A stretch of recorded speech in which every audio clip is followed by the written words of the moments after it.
Hey, what's up guys? Gons here with this week's word of encouragement. It comes from Acts chapter 20 verses 32 through 35. Here's what it says. So now, brethren, I commend you to God and to the word of his grace, which is able to build you up and give you an inheritance among all those who are sanctified. I have coveted no one's silver or gold or apparel. Yes, you yourselves know that these hands have provided for my necessities, and for those who are with me. I have shown you in every way by laboring like this, that you must support the weak. And remember the words of the Lord Jesus that he said, it is more blessed to give than to receive. Now this is Paul's exit. He says, I commend you to God and to the word of his grace. And Paul knew that there was trouble ahead for himself and for the Christians in Ephesus. And it's only the grace of God and his word that was going to get them through. And this truth is the only thing that can build you up and give you inheritance in heaven. Nothing else can do this but the gospel. He goes on, I have coveted no one's silver or gold or apparel.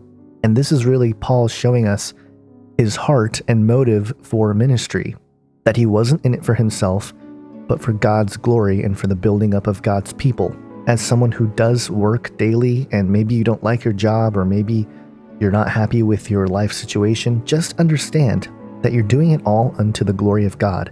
And it may not feel like it because, all you're doing is your job. But ultimately, the attitude that Paul had was what glorified God. Because he continues, it is more blessed to give than to receive. And these were really his final thoughts, that as believers, as ministers, as people of God, we need to focus on what we can give and not so much what we can receive.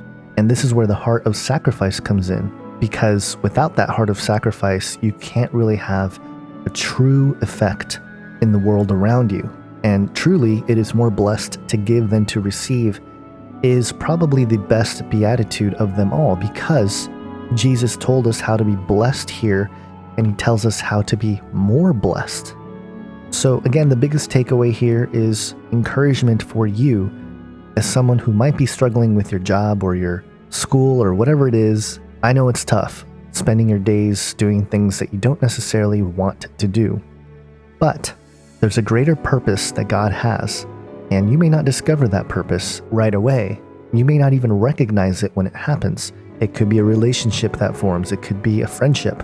It could be running into somebody that desperately needed to hear the Gospels. You never know. But as long as your attitude and your heart is in the right place, that you're serving God, even under the circumstances where you feel like you're not, that's glorifying God. That's what Paul exemplified here with his ministry. And so we all ought to strive for that. So again, I hope that encourages you. Have an awesome week, guys. God bless.